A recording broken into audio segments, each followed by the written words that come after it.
What I would say to my younger self is that although you're going to reach the darkest moments in your life and you're going to feel like you're completely alone, there are better times around the corner, and you have got this. You have got the strength to battle through, and you will come out stronger than ever. Because that younger me going through the madness, there was no other side. I thought this was my life. Sometimes I feel like I want to fly without no wings. I elevate inside my mind, and sometimes I look inside. Today you get to meet Rick from the Recovery Club. Rick is a guy that I met through Instagram. He's been sober for about 8 years. He has an incredible story. He got sober when he was 24 years old. He has some really, really awesome messaging around recovery, around strength, around living life on life's terms. He's written a book. It's called The 12 Steps to Freedom. He has an incredible Instagram following, which I would encourage you to take a look at. For about 8 years now, he's been, helping others, which, this program is all about service. I actually started this podcast for the very reason because I want to help others and I want to pay it forward. So with that, I hope everybody enjoys episode 6 of the Sober Cold Bear podcast. And I hope you get something out of this. Feel free to reach out to me. Feel free to reach out to anybody. If you need help, ask for help. This is a resource to you. There are people out there that love you, that want to see you be the best version of yourself. And with that said, let's go. Hello, everybody. Welcome to the Sober Cold Bear podcast, episode 6. Here we are. Hello, Rick. How's it going, my man? Yeah, good, thank you. How are you? I'm good. Good to see you. Thanks for taking the time. What's it like around almost 9 o'clock or just about 9 o'clock in Bali? Yeah, it's just about to turn 9 a.m. It's a nice day today. A bit cloudy, but yeah, it's nice. It's warm. What's the temperature? I think it will hit over 30s today. But what do you guys use in America? Is it Fahrenheit or centigrade? We use Fahrenheit, but 30s is like is in the high 70s, low 80s, something like that. Yeah, around that. Yeah. Yeah. Well, thanks everybody for tuning in. My name is Matt Barkoff. I am the Chief Cold Bear, the Sober Cold Bear, whatever you want to call me. We're going to be talking for 45 minutes about Rick's story, and just to give everybody a little bit of context, this is not a podcast to talk about how you get sober. It is a resource. It is a guide. I by no means am not an expert in sobriety. I am working an active program, as is Rick. But I will say that this is here to serve as a help to you, and really nothing more than that. Rick's going to be available after this. I'm going to be available after this, via Instagram or LinkedIn or what have you, whatever way you want to get in touch. So at this point, I want to go ahead and introduce my man Rick. Rick is, I found Rick through Instagram. I loved his content. He has, you can find him on Instagram at The.Recovery.Club. As I started to do research into Rick, I found his book as just incredible. His book is called 12 Steps to Freedom. He's going to talk a little bit about that. We're going to get into, all sorts of different fun topics and things like that. And like I said, we're going to keep it conversational as always. So at this point, Rick, why don't you go ahead and introduce yourself and your story and how you came to be who you are today. Okay, so yeah, firstly, thank you for having me. I'm Rick, alcoholic, addict.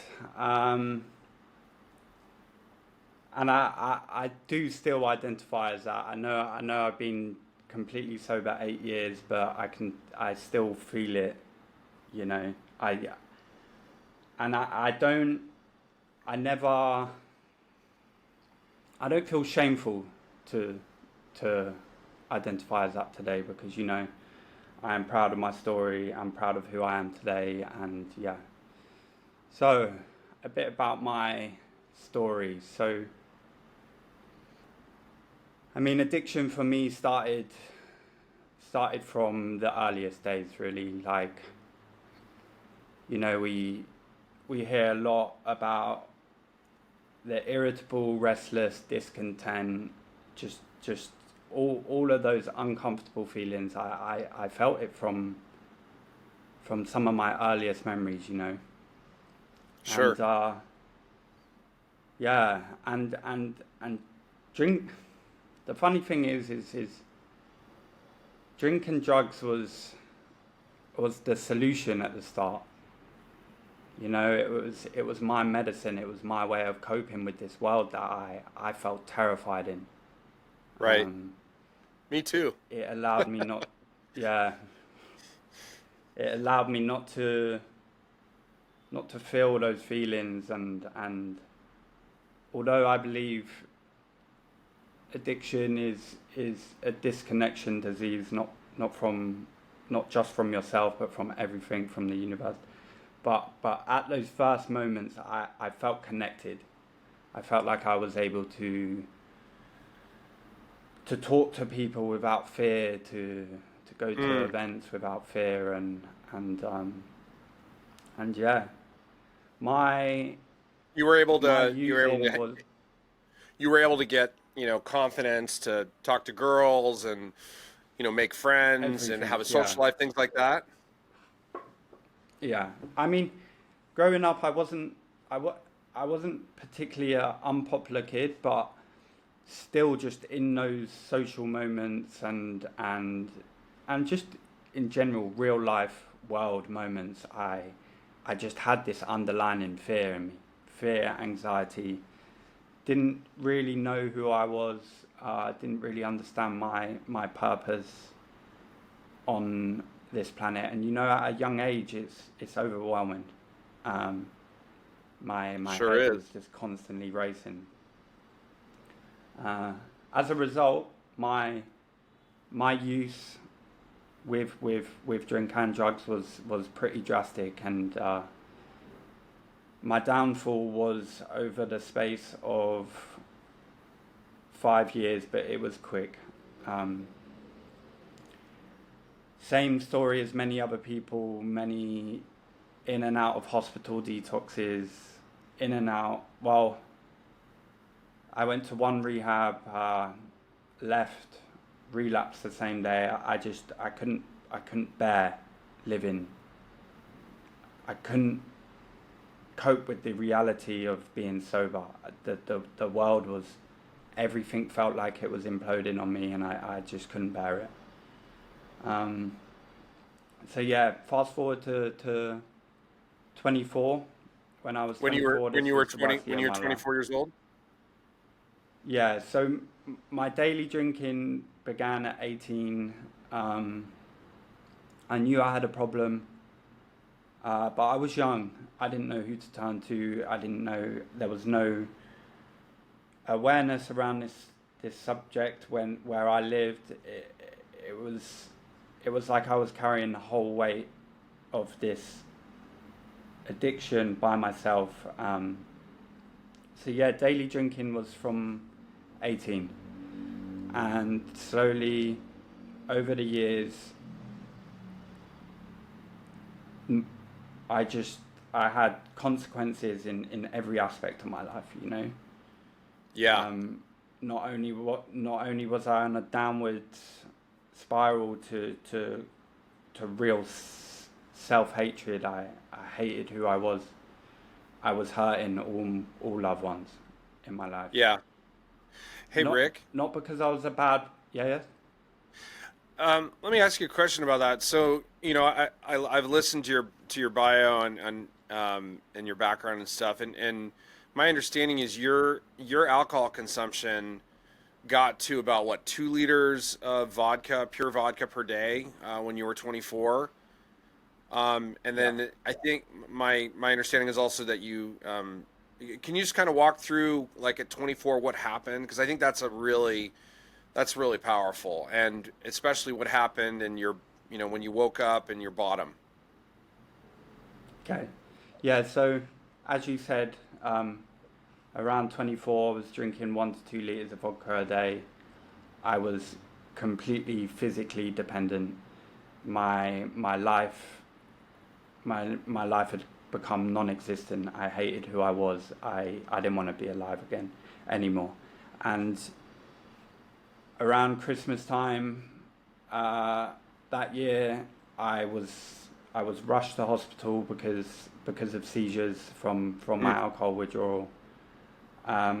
I was taken into hospital, and they made a decision to put me into a coma because no matter how much of the benzos they pumped into me to prevent my seizures, they couldn't stop. So yeah, I was placed in a coma at 24. Uh, I was woken up 3 weeks later by a nurse saying she didn't think she didn't think they would ever see me again.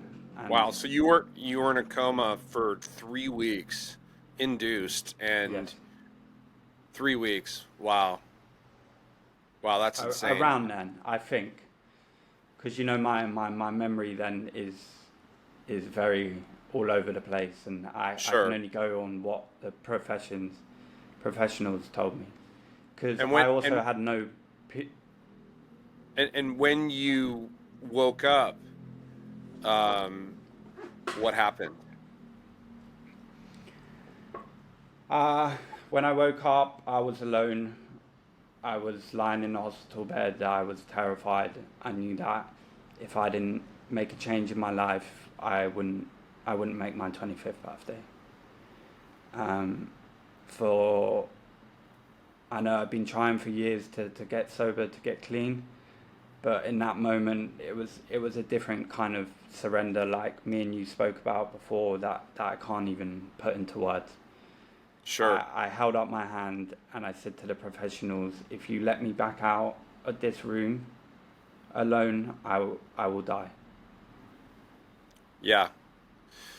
Yeah, that's incredible. And was your family there? Was anybody there to by your side?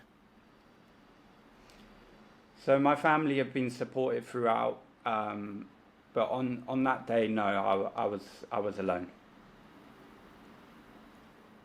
And at that point, had they given up on you? Had they just seen your addiction get into such an extreme that they were just like, "There's nothing that we can do"? Because I mean, we hear stories about this all the time, right? About how families attempt to help somebody, and they attempt to have intervention and things like that to help resurrect somebody and you know get them on the right path. But even then, they're not willing to surrender. They're not willing to just say, I accept that this is out of my control and I need to do something about it. Did your family ever have that conversation with you, and had they at that point just said, whatever happens, happens? Or did they just not know? No, they knew. I put my parents through pain that I don't think they'll ever heal from, and Yeah, that's something I live with today. My dad is always someone that wants to fix problems, and he couldn't fix me, and it broke him. yeah, Um, my parents were they would they would back me through pretty much anything, and they tried fixing me for years, and I didn't want it for myself, and it was only in that moment in that hospital bed when I was alone that I made a full surrender to myself, not based on what I thought loved ones wanted me to do, or it was fully a self surrender. I can't do this anymore. so you surrendered, you went to rehab, And then you started on this new path, and in the process, created the Recovery Club. And um, tell us a little bit about the Recovery Club, how you started it. I love the content on it, and I would encourage anybody who's on Instagram, which pretty much everybody in the world is these days, to go and subscribe and follow Rick, because the content he puts up.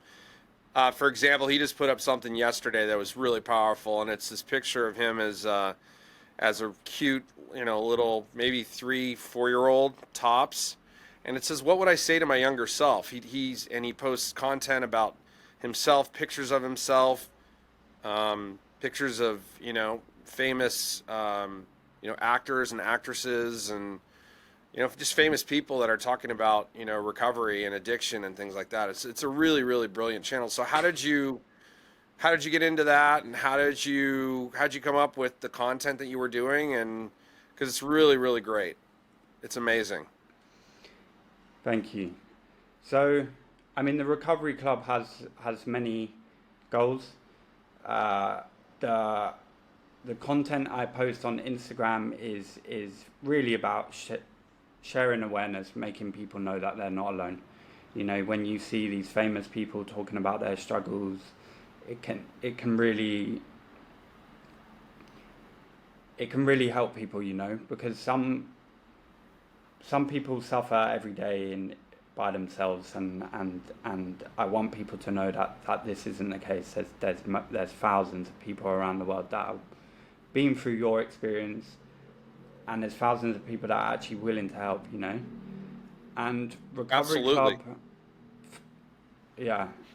So on top of the Recovery Club as well, I wanted to write my book, which I'm super proud about.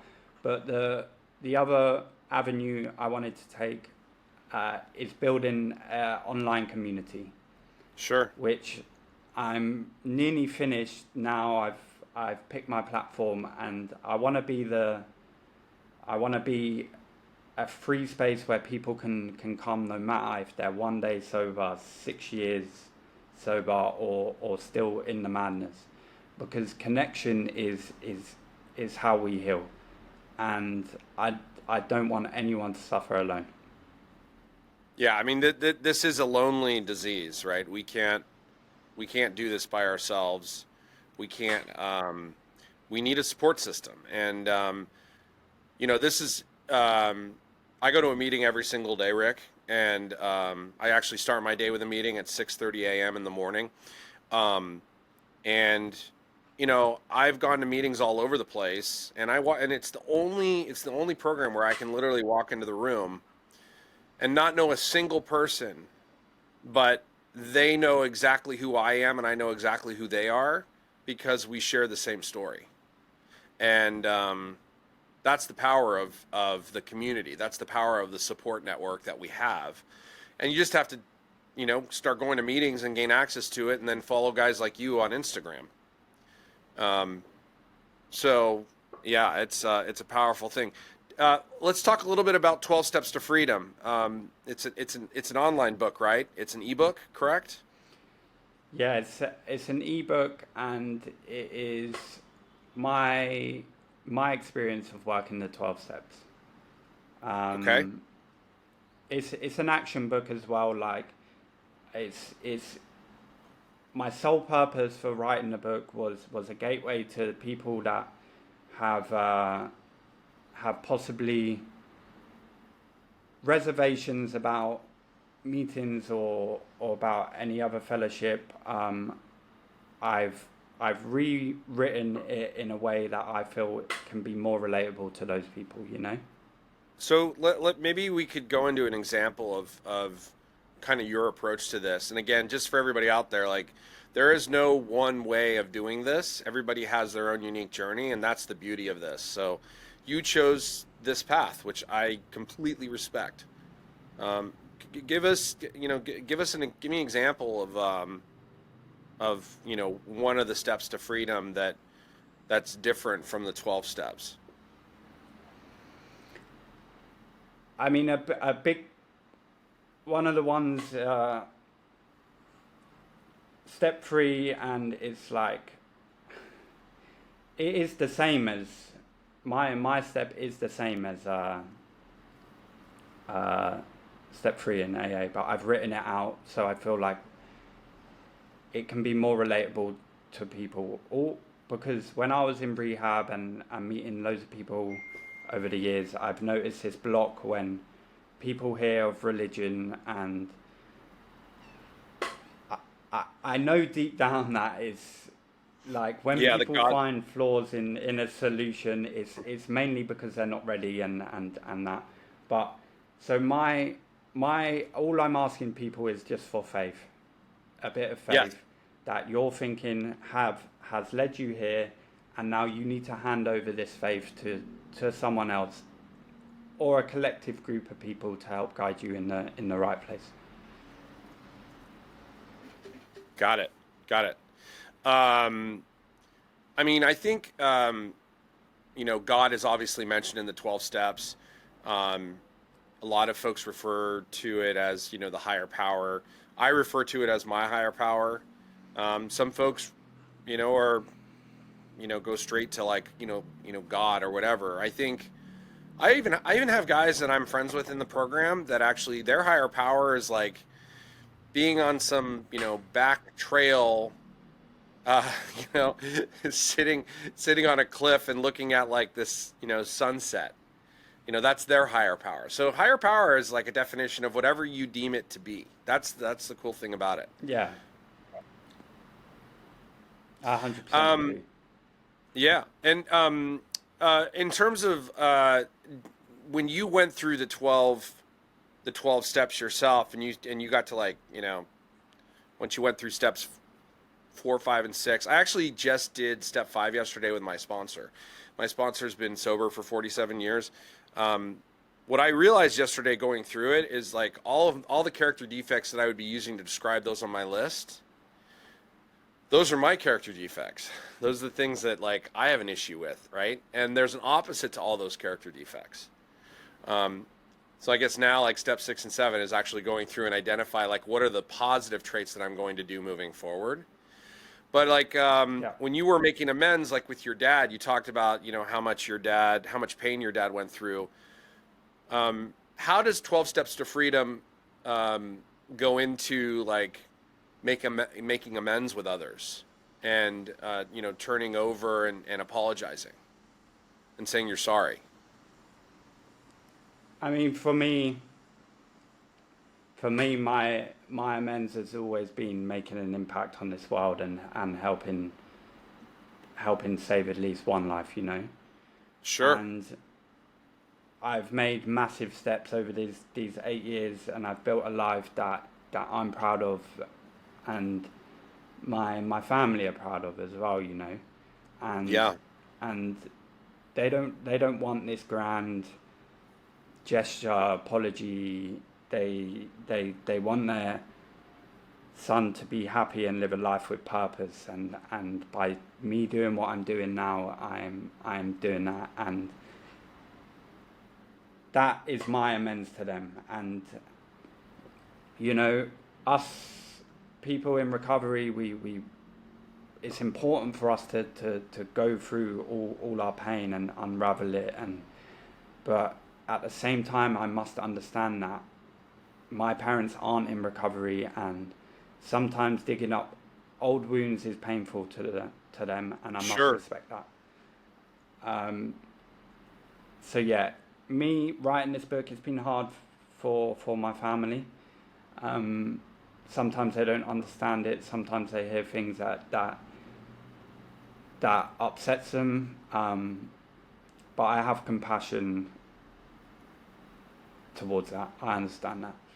But Sure. I need to unravel my stuff, because if I don't, then I'm in trouble, 100%. I'm going to read something that you wrote on one of your Instagram posts. You said, "I always say getting sober isn't about settling for normal. It's about beating the odds, proving to yourself and everyone else what a once hopeless addict can do, and in the process giving others the reason to try. We get one shot in this life. Make your legacy count." I mean, this really fucking powerful stuff, dude. Like super powerful. When you actually told your parents, because you help others, right? You just told me before we started things that you did 3 calls with folks. Like, have you told folks about the impacts you've been having on others, and have you shared with them some of your success stories? Not yet, um, but one day I will. Yeah, because I One day mean, I look, will. I'm a parent. I have 2 kids, and when I talk to folks about the podcast, and I'm lining up folks all the time, having conversations. I talked to a guy today even, and I told him the reason why I'm doing this. I'm doing this not to get Instagram followers. I'm doing this not to get accolades and whatever. I'm actually doing this as part of my recovery program. I'm doing this to help others because the key piece to this is service. Yeah, I mean, the Recovery Club is the 12th step for me, really. I'm uh, I'm Mm. passing on the message. Um, and like I say to everyone, these 12 steps are principles that everyone should live by. Like regardless if you've had problems with addiction or it's just they're principles that everyone should live by. And if you've ever been through hardship in your life, whether it be addiction or something else, you should want to you should aspire to want to help others going through that situation, because we're human, and we must pass on the message of love. Yeah. Have you faced a difficult situation in the last 8 years, um, where it really tested your sobriety and your recovery program? And how did you get through that? I mean, the first 3 years of my sobriety was hard. I would be lying if I said it wasn't. I remember hitting my year anniversary, and I didn't. I still didn't want to live. I thought Hmm. my life was over. Um, but slowly, I let go of pain. I kept doing what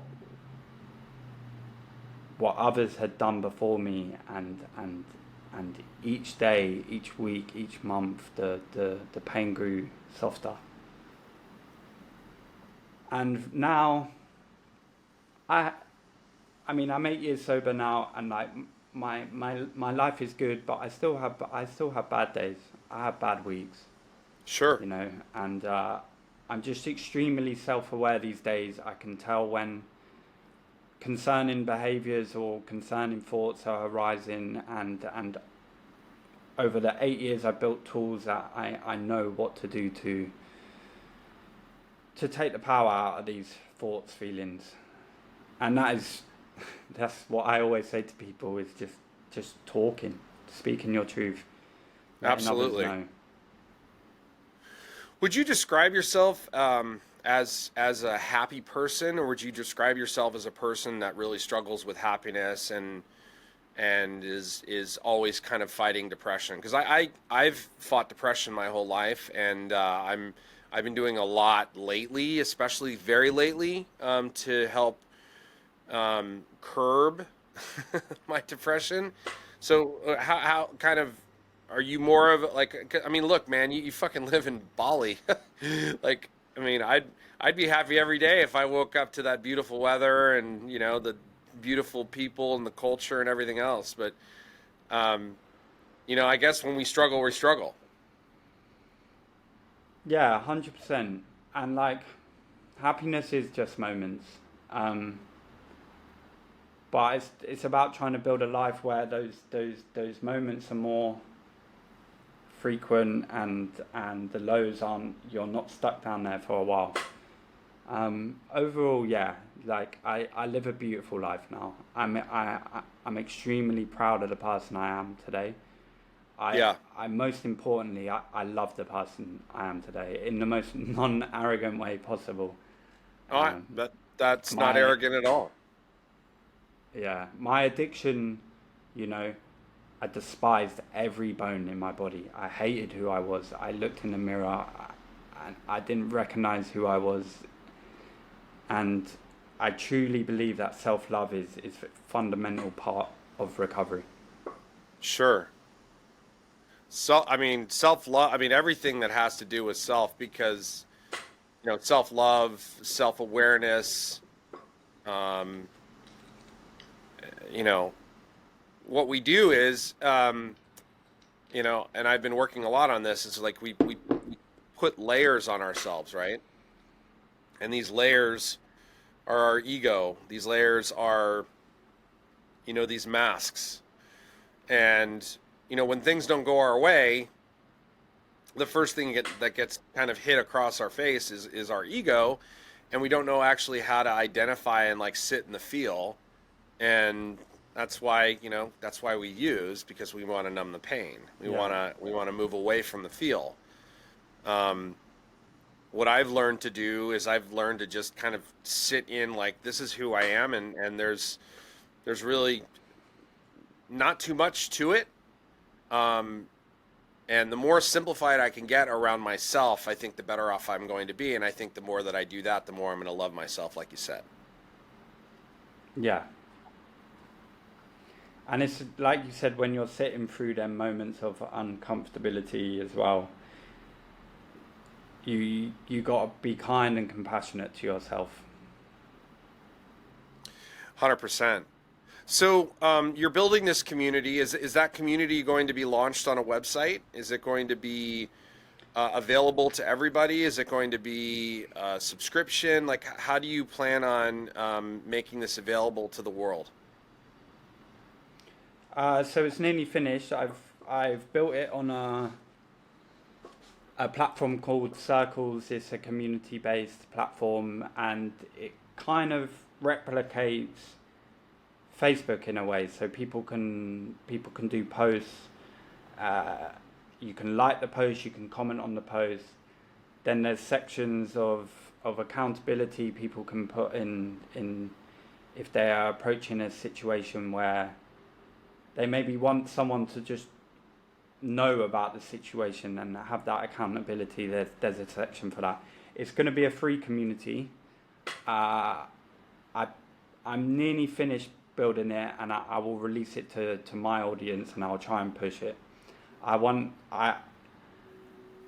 We all have local community groups and stuff, but I want there to be a place where no matter where you are, no matter how you're feeling, you have a safe place you can go and share your truth, Sure. So, and is this going to be available if you go to like Circles, or are you going to actually have like a unique website that everybody can go to? So it will be an app. You download the Circle apps, and then you sign into my group, the Recovery Club. Yeah. Very cool. And what's kind of the timing on when you're going to start releasing this and making it available to everyone? I'll probably have it ready in less than a week. That's amazing. I will showcase it on my Instagram, because I get a lot of DMs on Instagram. People asking for help, and I want a safe place they can go, speak their truth, and just hear from other like-minded individuals. Because when I was in it, I just felt like I was completely alone. Yeah, me too. I want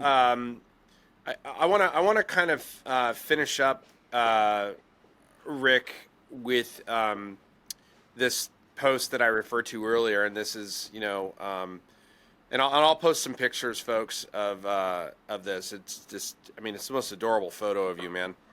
He's got basically straight brown hair, and he's just looking right at the camera.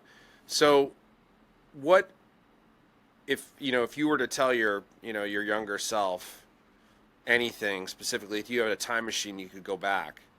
What would you say, and what would you do? to kind of help, change things, or at least guide? Yeah, it's a good question. I mean, I think my path was always going down that route, and I don't think it was ever avoidable. What I would say to my younger self is that although you're gonna reach the darkest moments in your life and you're gonna feel like you're completely alone, there are better times around the corner, and you have got this. You have got the strength to battle through, and you will come out stronger than ever. Because that younger me going through the madness, there was no other side. I thought this was my life. I thought this is how I would die, how I would be remembered, and yeah.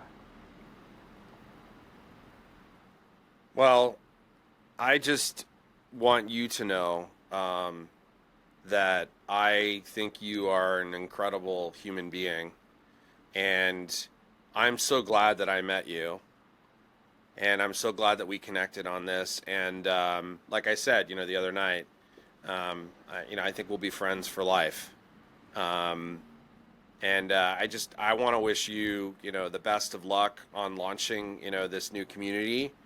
And, obviously, the book is going to continue to be successful. I hope we can have you back again, for a future revisit episode, and to tell us a little bit about how the community's 100%. doing and everything else, Yeah, I'd like that. Cool. Anything that you want to say in closing before we wrap up? No, just thank you for having me on, and thank you for doing what you're doing. I always have the most respect for people bringing awareness to this disease that costs so many people's lives, So yeah, just the utmost respect for you and this podcast, and carrying on the message. Thanks, Rick. All right, well, we're going to go ahead and wrap up. Rick, thanks again for joining. And, I'll just say to everybody, you can find Rick on Instagram. You just go to the.recovery.club. He has almost 40,000 followers, which that's a lot for somebody that built something from the ground up like he has done. It's pretty amazing. And I would also encourage everyone to take a look at, and I'll include links to obviously his Instagram page, as well as to the page where he has his book, The 12 Steps to Freedom. In closing, I thank you for listening to this. This is obviously this is a good chunk of your time that you're taking to be a part of this. I appreciate you, but just remember, this is something that you don't have to do alone. If you're struggling, ask for help. If you do need help, there are obviously resources available to you, but please reach out to me, reach out to Rick. Tell your spouse, tell your best friend, tell someone, because chances are, they're having some type of challenge as well, and you can't do this alone. And it is a journey that once you actually decide to partake, you got to trust me on this. It is the best path and the best journey that you will ever have. So thank you again, everybody. We're going to go ahead and sign off. Thanks again for listening to the Cold Bear Podcast, Episode 6, and we will talk soon. Thanks. Bye-bye. Thank you. Bye-bye. Sometimes I feel like I want to fly without no wings. I elevate inside my mind.